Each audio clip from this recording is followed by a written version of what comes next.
What is black fatigue? This is why people have black fatigue. Black fatigue. Black fatigue. Black fatigue. Black fatigue. Black fatigue. Black fatigue. Black fatigue. I've been sitting down on social media and recently I keep hearing this thing called black fatigue, black fatigue. And I'm gonna be honest with you guys, I was gonna sit here and do a little research and act like I know all this stuff, but I don't know, maybe you're just like me. Did you hear about this word before of recently this week?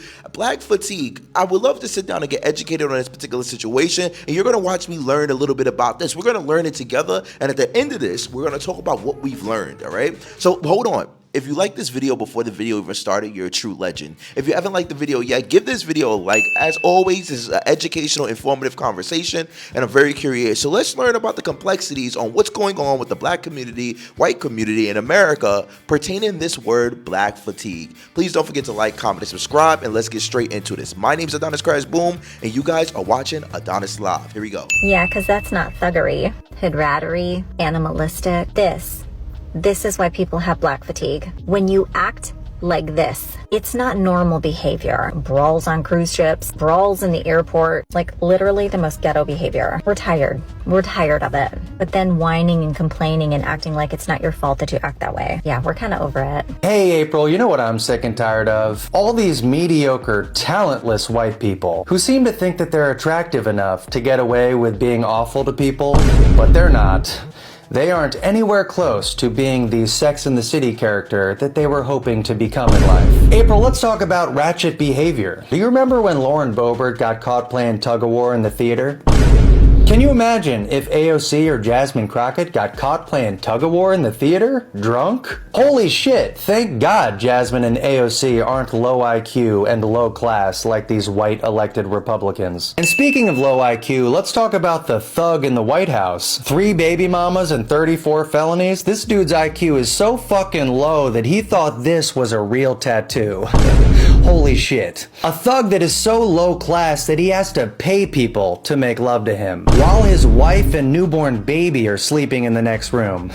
April, we are tired of this low-class white Republican shit. And speaking of low class, did you catch Nancy Mace freaking the fuck out at one of her constituents in the middle of a store? This dude asked her one simple question, "Hey Nancy, are you gonna have any town halls this year?" And she spent the next 5 minutes having an emotional crash out that was so bad that her own comment section was like, "Yeah, Nancy, this is fucking embarrassing." Why is it, April, that white Republicans can't answer simple questions without having an emotional crash out? Like, "Hey Pete, were you drunk when you leaked those war plans?" "Oh, the media is so mean to me. Why did you ask me that question? Moo." Here's the deal, April. You guys need to look internally on this, because all of us are tired of these low IQ, low class, drunk white Republicans who lack critical thinking so deeply that they're willing to charge into the Capitol and tase cops in the neck because Fox News told them that Trump won. So April, can you guys please work on this fragile white bullshit, because we're over it, okay? So over it. So please, guys, let us know when you grow up a little bit, and then maybe we can try to have a conversation with you guys, all right? Okay, thanks, April. Good luck. Oh, and lots of people have been stitching you, April, so you might want to stay off the internet for a little bit. Okay, all right, good luck. Ooh, hold on. All right, so let's get a little backstory. This whole thing started on TikTok. It was this particular lady named April Unfiltered who made a video that went super massively viral in the last couple of days of her talking about black fatigue and black people and why white people are getting frustrated and stressed about black people. Now, TikTok handled that thing, well, the TikTok community handled it very well. They literally, I think our account got banned. The clips are all taken off of the social media. But there's tons of people saying a lot of different things, agreeing with her, disagreeing with her. I didn't know this was a political situation. I didn't see the original video. You probably have, but I didn't. I don't know. But the girl that we seen at the beginning was the girl that we're talking about. So this all surrounds about this particular woman named April. Now, this is going to be a different type of conversation because we're going to see people who agree with her and disagree with her. And I'm going to look at both sides of this particular situation to have a clearer understanding on what's actually going on and where's the perspective or the misunderstanding coming from. And we're going to learn at the end of the day, what's the proper definition of black fatigue? Here we go. Let's start with some black people who agree with them. Black fatigue is real. Everybody is tired of black people, but it's 2 specific types of black people that everyone is tired of. Number 1, everybody is tired of loud, ghetto, and ratchet, and violent, and mean, and angry all the time. Everybody is tired of them. Nobody wants to deal with them. Even other black people do not want to deal with these people. You know when you see them in public, you know when they're going to give you attitude at the CVS. Everybody knows it and they want to avoid it. The second group of black people that everybody is tired of is this sort of like fake black bougie intelligentsia who kind of like walks around telling everybody how they're supposed to think or speak or act when it comes to anything black. These are the most privileged black people in the world. These people have built enormous platforms and have so much money, and yet they are still perpetual victims all the time. And all they ever do is lecture white people about how to talk to or about black people, and then they lecture other black people if they don't talk or think or speak in ways in which they approve.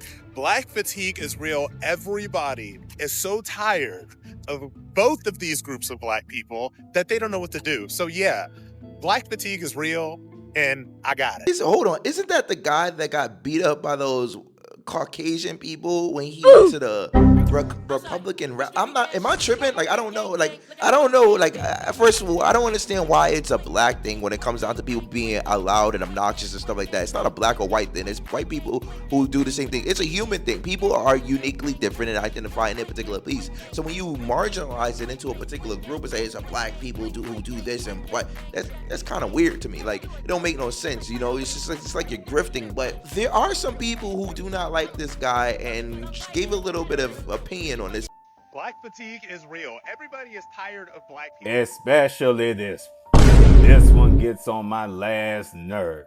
He just don't have two brain cells to rub together. He goes to Klan rallies to tell jokes and gets his ass beat and come right back because he's a stupid. And let's not forget the waste of wonderful Caucasian hair that he had glued to his scalp. I just wish this one would just stop breathing.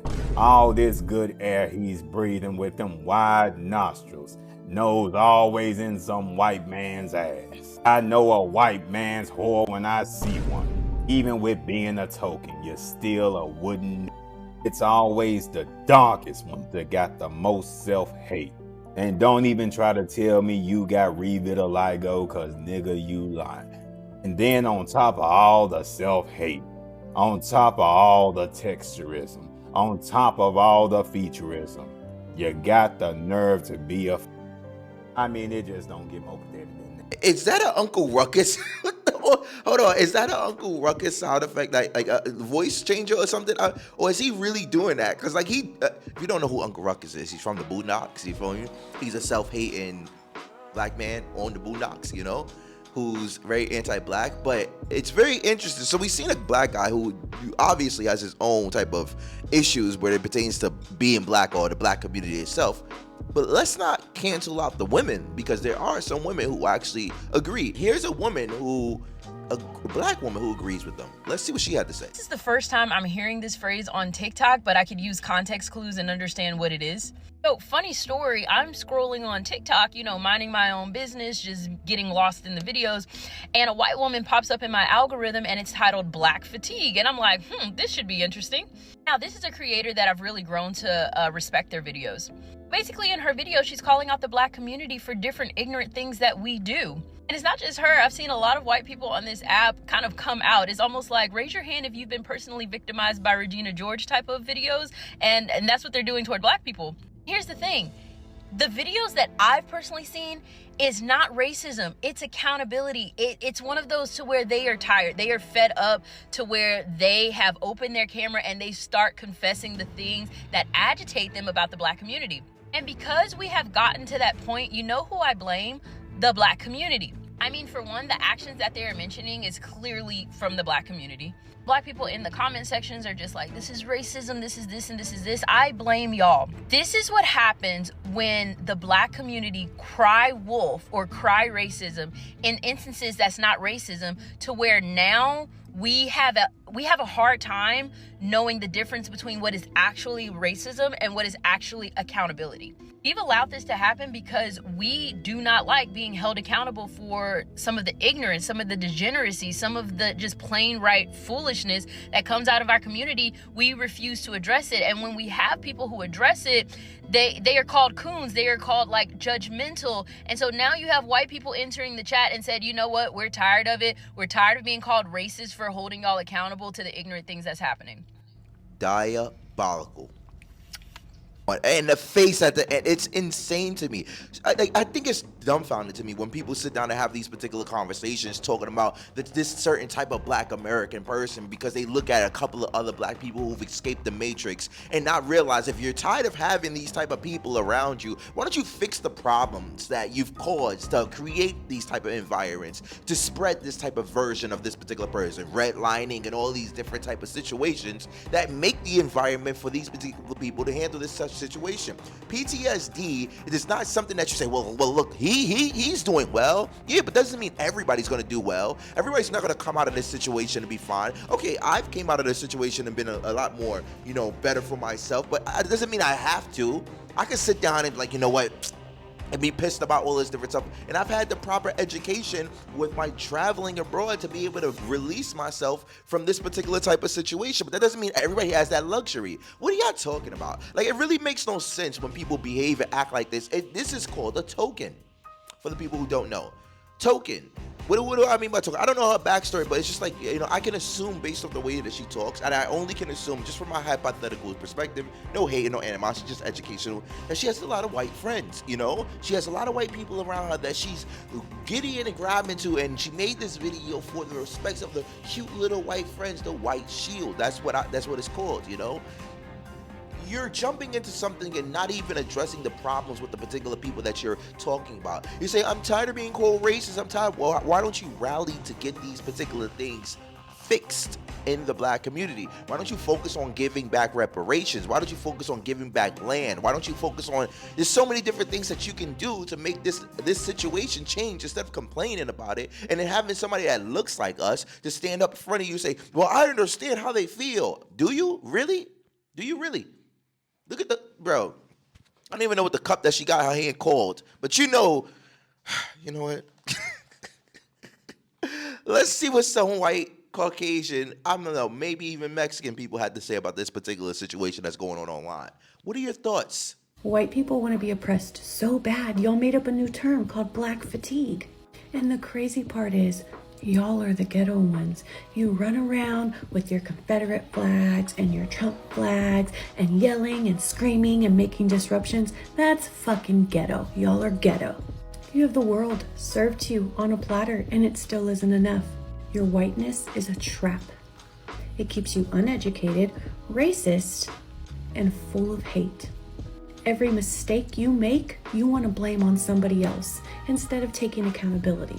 What you're really mad about is that black people have survived slavery, segregation, a crack epidemic, and yet they still came out on top. You can't stand coming on here seeing black women help the white women that you failed. You can't stand that you're ignorant and black people are educated. And most of all, you can't stand yourself because anybody that's that hateful hates themselves first. Wonder, she looks a little Spanish in a way. I'm not really sure, but maybe I could be wrong. I wonder if like Africans see this type of video that I'm creating right here, because they always say these different type of things like, oh yeah, but you need the white person, and they don't really understand what's actually going on in America. And I wonder if people outside abroad actually see this type of video. Please, if you are watching this, do me a favor, and you don't have to be from anywhere. I just want to know exactly where you're from, where you're watching this, or what state are you from. So right now, pause the video and comment the state that you're in right now, or country that you're in, or country you're from. This is a very educational piece, and I wonder if they actually see this type of stuff. A Caucasian, I don't know if she's Spanish, light-skinned woman. Let's get a black person and see what he has to say. They're calling it black fatigue, but what you really mean is I'm tired of loving wounded black people. You can just say that part with your chest. That's what you wanted to say. You're not tired because we're toxic. You're tired because your love had conditions. Yours. You didn't come to heal, you came to curate. You came to save a version of black society that was already fixed and no one praised you for it. And when we didn't perform your healing fantasy, you called it draining. This archetype always shows up during collapse, the one that confuses proximity with pain and with proof that they're better than it. right? They're proof. They have proof that they're better than it. That's how they see it, right? But you have to understand that you're not above the wound just because you narrate it from a distance. You're just protecting your image in the mirror while the rest of us are still trying to stitch it back together. You didn't transcend us. You abandoned us. Real black love doesn't tap out when it gets loud. It doesn't leave when the wounds resurface. It metabolizes. It listens longer. It doesn't call the hood low vibrational just because it got a better apartment. Love doesn't require perfection. It requires presence. And some of y'all don't have love for us, and that's cool. That's what I'm trying to get it at. It's cool, but I need you to know that the left is something you can get over. You could, right? Like, and if you really tired, rest, right? If you're actually tired, but don't call that healing. That's retreat, because this ain't fatigue.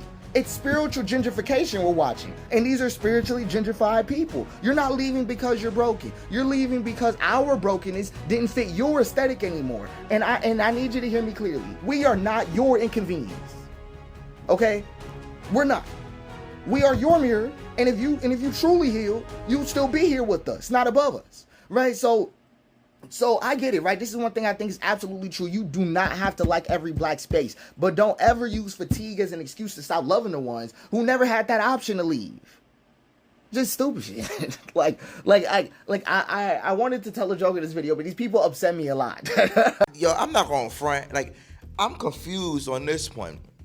If you understand what he was trying to say, and I'm gonna break down what timestamp it and then break down what you think he was trying to say, because I don't know if this correlates to the rest of the conversation everybody else is having. I'm a little bit lost, but I think he's correlating to the point where people leave the hood to become successful and live in a better place instead of staying in the hood. I'm not against this particular person. I don't know. It could be saying that, but if that is the case, I would sit down and say, leaving the black hood to move into a more wealthy, established place and do better for yourself. I don't feel like it's abandoning black community, and only for the simple fact that we don't own those hoods. So even though you say, "Oh yeah, it's our hood, it's the black hood," no, you're not the landlord. You're not the owner of that particular establishment or property. You're just renting it.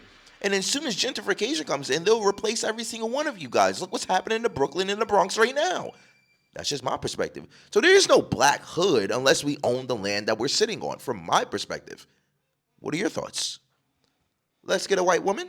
Black fatigue is obviously asinine and extremely racist, but something that I do believe in is white fatigue. And I don't mean that I'm fatigued as a white person. While I am fatigued, I'm fatigued by these other white people who are, I don't know if they're more stupid or they're more racist, way above average scoring in both of those categories. And those two traits form a coalition of white supremacy where they just make it impossible to exist without feeling so exhausted by having to explain this is not a normal thing to hear black fatigue and to think that black people are inherently worse. That's absolutely fucking insane.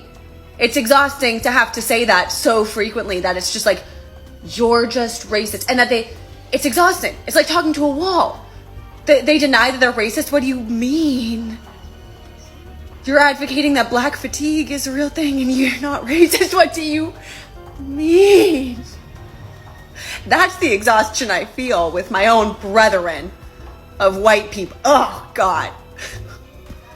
White people are the absolute worst. I will continue. It is my God-given duty, but it's not easy. Her skin is amazing. I'm gonna keep it real. Her skin is amazing. And the angle that she put is, even some people in the white community refuse to acknowledge that they're racist because racism has become with a negative stigma, as it should be. It should be. But to not admit it, if you're gonna be racist, say it with your chest. That's just my thoughts. Okay, let's go. Black fatigue is a term that non-black people are using to express the fact that they are sick and tired of being held accountable for saying and doing whatever the hell they want to black people.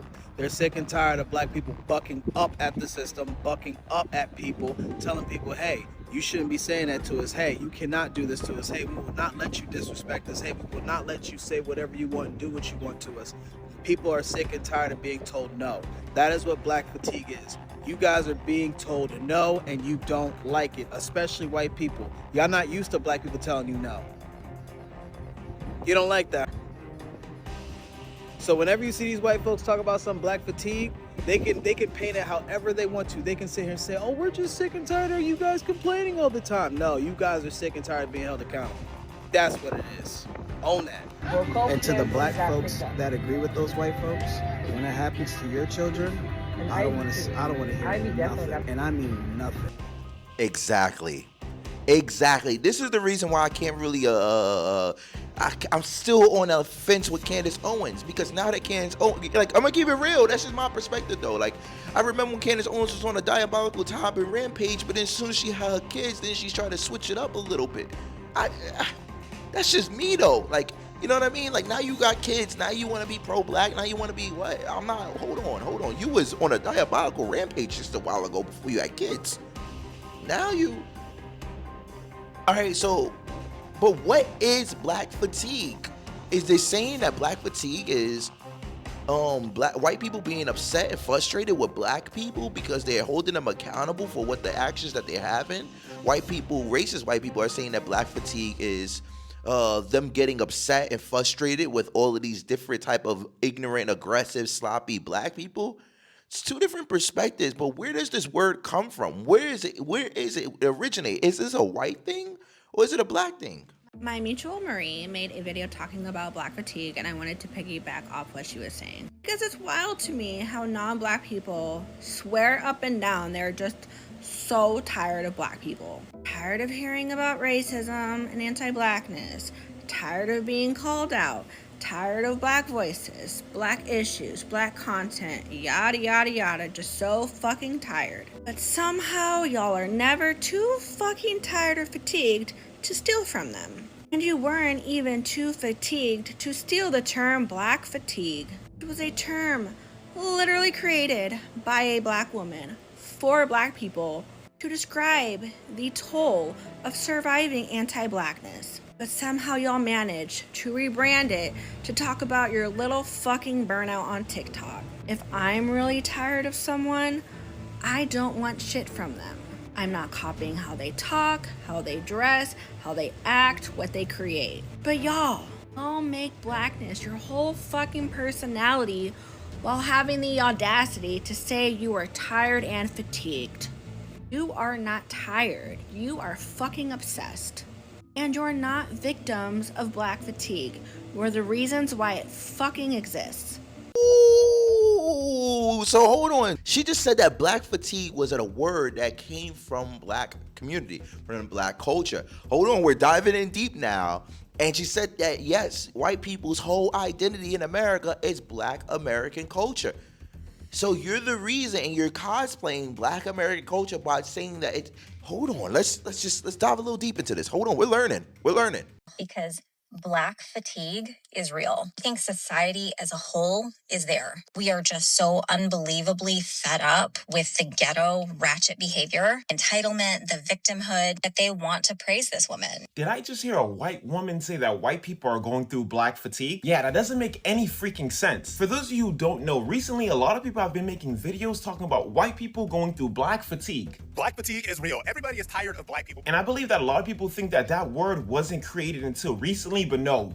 That word was already created. In fact, it was coined by a black woman. I actually have the book. You should read it. But let's get something straight. Black fatigue is not white people being tired of black people complaining about racism here in America. Black fatigue is the physical and psychological toll of being black here in America. I mean, the literal quote, "I'm sick and tired of being sick and tired," literally came from a black woman. And people making videos or talking about white people going through black fatigue are trying to stop black people from talking about the problems that black people face. And let's be honest, white people are not tired of the ghetto ratchet stuff. I mean, if you watch movies like Get Out or even Sinners, it proves that white people want to be black. White people are so infatuated with black people that there's actually a real word for that, and it's called negrophilia. It basically means the fetishizing of black people. We see this through music, sports, even art. So no, white people are not going through black fatigue.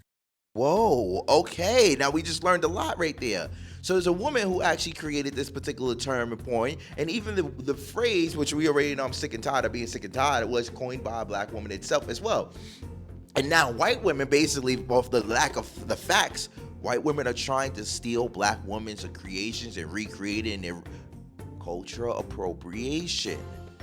erasure of culture to reclaim and re-identify something else that is not predominantly associated with their terminology and culture. Wild. Wild, wicked work. Wow. That would negrophilia. I might have to start adding that word to my vocabulary because that is interesting. Whoa. Okay, let's keep going. I hope you're learning a lot right now. Whoa. I hate to give this woman any more attention because that's certainly what she wanted out of all of this. But she gave us the perfect example, a brazen confession about what we're up against in this country. I mean, first of all, the fact that you stole a phrase that black people created for themselves, then co-opted it and twisted it into something that benefits white people, that's a metaphor in itself. The video could stop right here. But whoever the we is in her video, we are tired of blah, blah, blah, who's we? I'm going to assume it's the same people that want to take us back to a simpler time to make America great again. But what I hear when you say you want to go back to a simpler time is that you are too emotionally stunted and too intellectually lazy to deal with the complexities of a progressive future. You want to go back to a time when there was less access to information so that people couldn't fact check you when you tried to claim your opinion as fact. You want to go back to a time when there was less access to the rest of the world in general. So, when your communities were smaller, where everyone looks and thinks like you, so that it's easier for you to indoctrinate people into your belief system without them questioning it. You want to go back to a time when there wasn't an expectation on you to sit with your emotions and self-reflect and change your behavior accordingly. And if you're too lazy to do that hard work on yourself, you're certainly not going to do it for other people. You're not going to take other people's emotions into account, other people's struggles, other people's histories. It's why this movement is anti-education, anti-queer, anti-immigrant. Anything that challenges their worldview is the enemy. It's lazy and entitled, and that's exactly what you guys call black people. Interesting. It's called projection, and you could learn that with a very basic understanding of modern psychology, but you don't want to because you don't want to be assaulted with complex information. You want simple solutions to complex problems, and that doesn't exist. So what's the next best thing? Let's just go back to a time when I didn't have to deal with the problem at all. I could just set that problem to the side and pretend like I'm not part of it. It's horrifying and disgusting, and I can't even believe I have to make this video. Wow. Seems like a lot of people are understanding the particular situation that's happening within America, and I'm so happy to see so many Caucasian, Hispanic, multiple different people acknowledge the discomfort that's happening throughout the black community. Within the black community, based off this particular people. It seems like from a social standard, some of these Caucasian people are setting the value for their particular community so high, but the rest of the community in the countryside or around the world are pushing them down and keeping them like, no, you're not as big as you thought you were, big fella. This has been educational. What have I learned? What have you learned? Please comment. I hope you've learned something from it and you can articulate it as much as possible. What have I learned from this particular interaction? I've learned that the term black fatigue was originally created by a black woman. And white people have tried to use the word black fatigue to say that they're frustrated with all these ignorant, aggressive, negative black people. But in reality, the term black fatigue means to sit down and be frustrated and fatigued for being black in America based off the system and the racism that's happening within America. So when you use the term black fatigue, it doesn't mean that you're fatigued from being around all these black people. It means that you have to be black to be able to use the particular word. It makes no sense if you're not black. You can't just redefine a particular word to suit your situation, especially if it's a word that's already in use for a very long time. You just reincarnated it and you just taught me a whole bunch of other things. I think I'm gonna start using that word to my actual advantage to educate people more on the terminology of having black fatigue. Thank you so much, white people. You've been amazing. But let's not recreate that particular situation in any type of capacity at all. But throughout this particular situation, we'll always find people that are trying to profit off of the pains of black people and use our cultural references to maximize their reach and engagement on social media. And here is one video that I just recently saw right before I put this video up. And I want you guys to go give this person a piece of your mind, respectfully, of course. If it could be positive or negative, because I'm looking for an apartment in New York City, so this is what popped up on my For You page. New York fatigue is a real thing, but not when you're living here. Now, I normally show you guys luxury apartments for sale, but this one is actually for rent. We're in downtown Brooklyn with some of the best views in Manhattan, updated kitchen appliances. What do you think of the crown molding and that spiral staircase? I'm obsessed with this old school toilet. Up the stairs, we're gonna go take a look at our primary suite. But first, let's say hi to Brian. This place has some of the coolest details and wallpaper I've ever seen in my life. Here in our primary bedroom, we have the best views in Manhattan. What do you think something like this is renting for? We're in a doorman full amenity building. It can come furnished or unfurnished, but you absolutely must keep the wallpaper. Come on, it's a vibe. I kind of feel like I'm living in Arabian Nights in New York City. The apartment was just listed for $12,000, but feel free to make an offer. I can guarantee you'll absolutely never find anything like it. Now, the apartment was straight up stunning. Besides for the crazy wallpaper, the views were amazing. But to use the fatigue situation to get your reach and engagement was culturally disrespectful from my particular perspective. And I did not appreciate it not once. I didn't think it was appropriate. I didn't think it was cool. I didn't think that you was going to make a little, oh yeah, this is a popular topic. So instead of addressing the topic with the black fatigue situation, you try to use that trigger word of fatigue and use it to get you more reach and engagement on your content. See, this is the problem I have with people like you.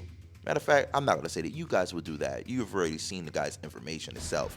What are your thoughts on this particular situation? Did you learn anything from this type of video itself? And hopefully I was a little bit unbiased with my perspective and I tried to be educational. My name's AdonisCrashBoom. You guys are watching Adonis Live. Please don't forget to like, comment, and subscribe if you enjoy videos like this.